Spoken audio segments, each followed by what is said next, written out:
da arqueologia que eu li em termos de preparo, informação, didática direta e completa. Esse livro eu adorei. Arqueologia e registro. Não, adorei mesmo, sabe? Que bom. Adorei.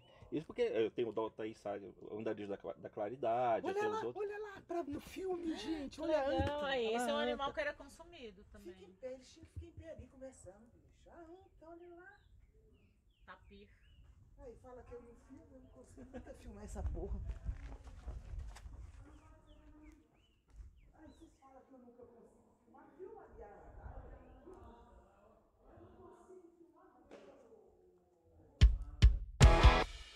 Eu estou aqui com a publicação lançada recentemente, quentinha, saída do forno, pelo IFANHA, e foi uma publicação coordenada pela Margarete. É uma organizada, né, um texto organizado pela Margarete. A publicação é fantástica. Trata exatamente isso: arqueologia e os primeiros habitantes no Distrito Federal. Dentro da literatura que eu conheço sobre arqueologia, sobre a história do Distrito Federal, nesses anos todos que eu pesquiso, né? Eu estou envolvido com as pesquisas aqui no Distrito Federal desde 2003, no Distrito Federal de Goiás. Essa é uma das melhores publicações. Em termos didáticos, eu creio que seja a melhor publicação em termos didáticos. Explica os processos, a ocupação do território, fala focado no bioma cerrado, mostra, é muito didático sobre os materiais, sobre os grupos presentes na região, sobre a própria região. É uma publicação assim, fundamental, necessária para se estudar a história do Distrito Federal, né, e do Goiás e do processo no Planalto Central, de ocupação do Planalto Central. Margarete, me fala um pouco sobre o processo de construção, de elaboração desse texto, desse livro. Obrigada pelas palavras, tá?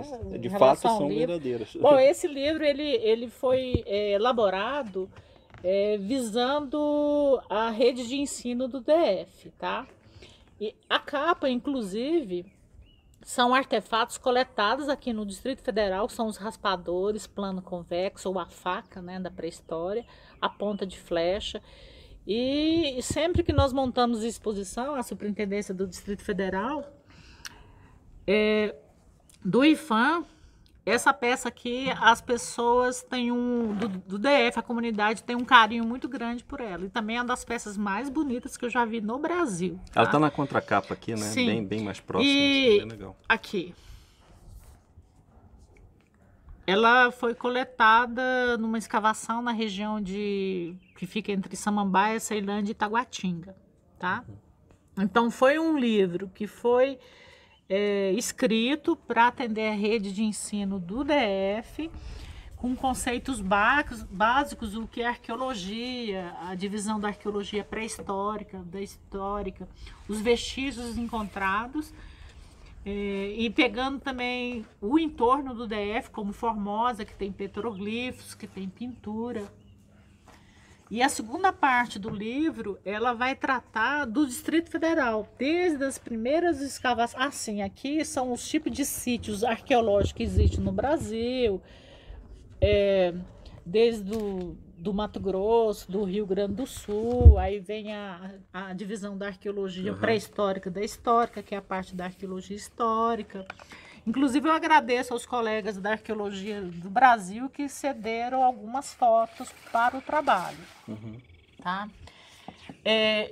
Em seguida, depois dessa conceituação de tipos de sítios arqueológicos, nós vamos entrar no DF. Aí veio todo o histórico, falando do Miller com as primeiras escavações, os tipos de sítio e, inclusive, aqui estão listados todos aqui seria aquele instrumento, plano convexo.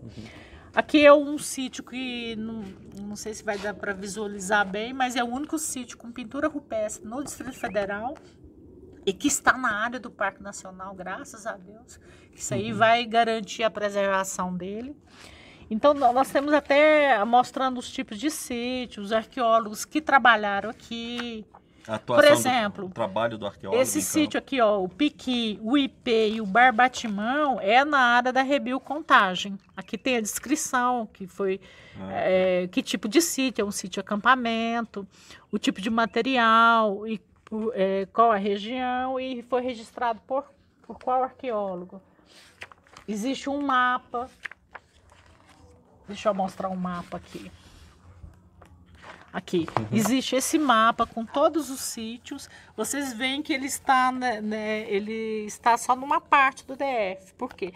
Todos esses sítios foram identificados por meio do licenciamento ambiental. Que tem toda uma legislação que exige que qualquer impacto na natureza realize o resgate, uma pesquisa arqueológica, né?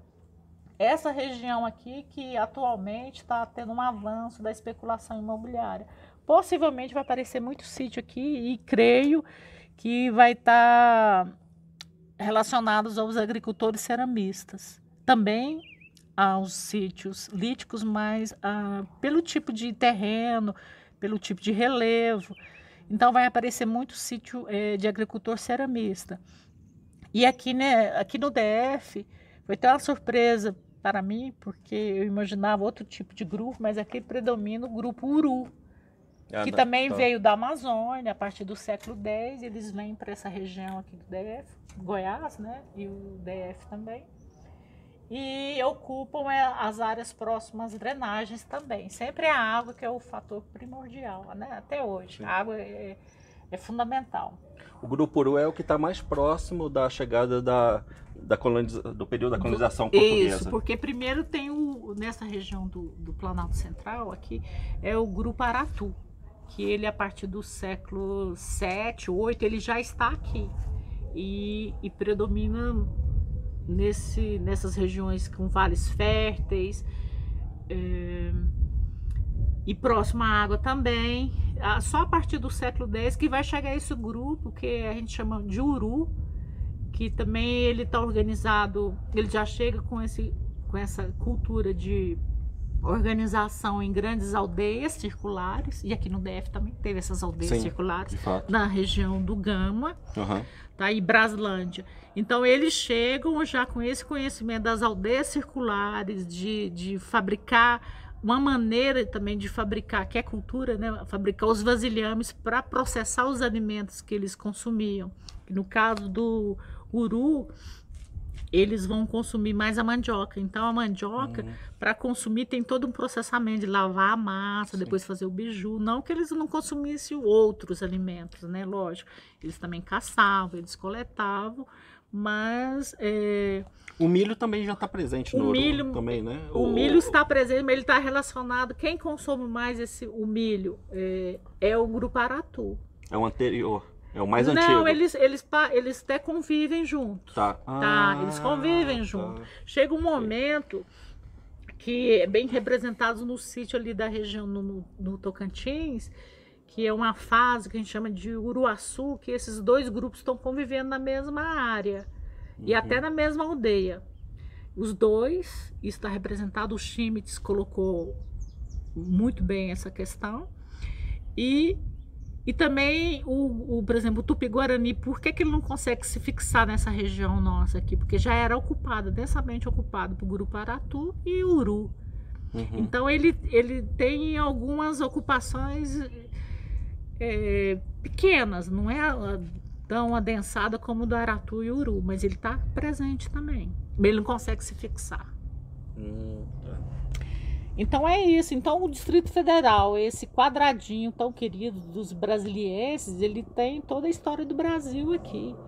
E o parque mais ainda bem que existe esse Parque Nacional de Brasília, que o brasiliense também tem um carinho imenso. E a gente reconhece, a gente vê isso, né? O orgulho que eles têm desse Parque Nacional de Brasília.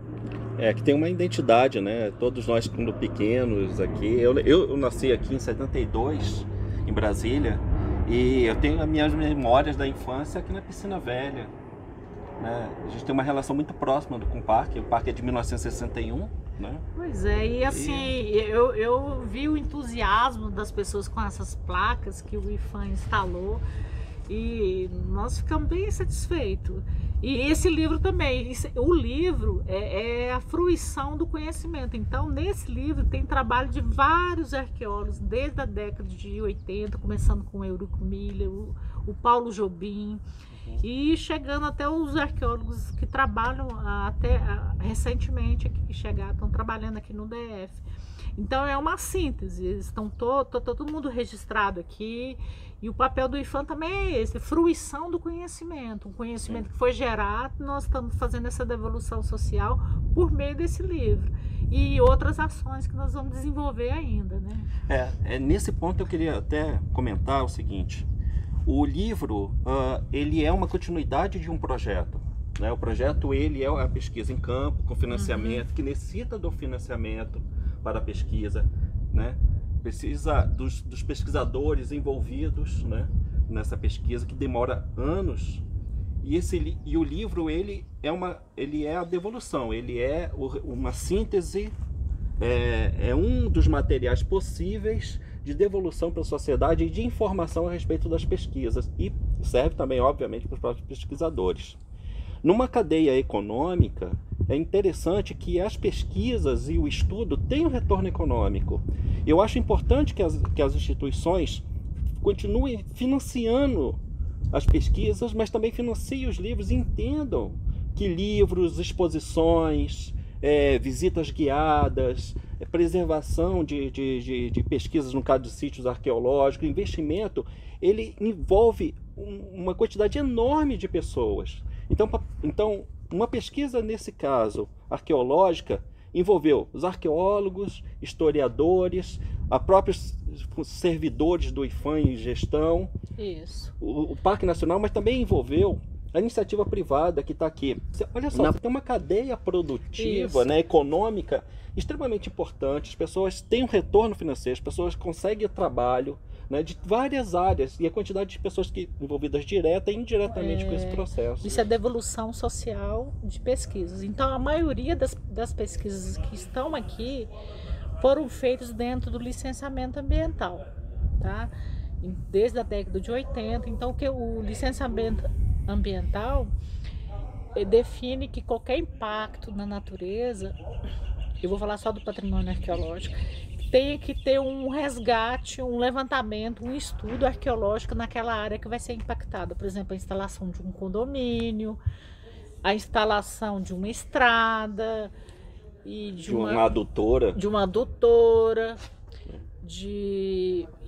qualquer obra que cause impacto na natureza. Então, esse livro aqui é fruto do licenciamento ambiental. Mas eu queria chamar a atenção, por exemplo, aqui no parque já foram identificados vários sítios. Seria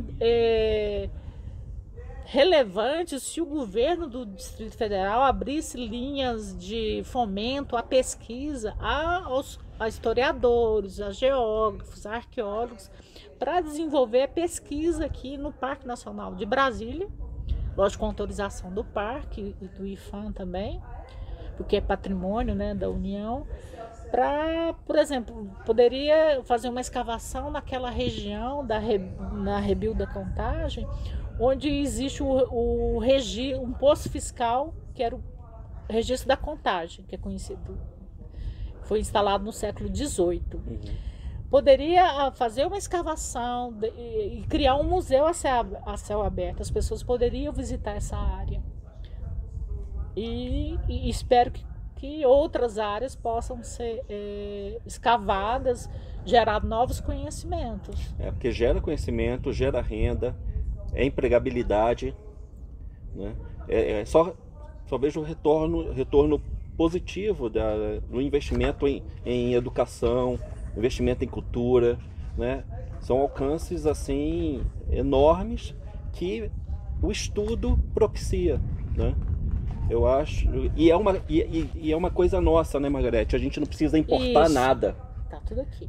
Tudo é produzido no Brasil, por brasileiros. Isso aqui não depende de importação, é um conhecimento nosso, né? E é fundamental. E esse conhecimento gerado, ele vai agregar outros conhecimentos a outro banco de dados que existe e vai contribuir para história do Brasil, É o ganho, né?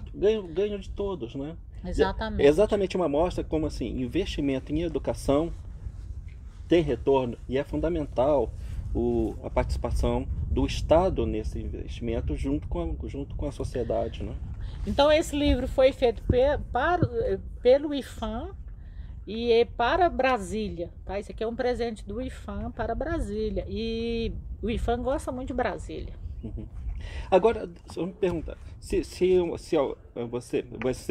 livro será distribuído para instituições e para os professores, mas se a população ela pode buscar no IPHAN, ela tem Pode, acesso? esse livro é só ir no IPHAN, na sede do IPHAN, ali na Asa Sul, na 713, 913. De frente ao NIP, é referência, e lá no primeiro andar é solicitar um exemplar. É só deixar um nome, o IPHAN não cobra. Isso aqui é devolução social, ele não cobra, e solicitar o livro. Posteriormente, vai ter a versão digital. As pessoas vão poder baixar o livro pela internet, tá? Mas, por enquanto,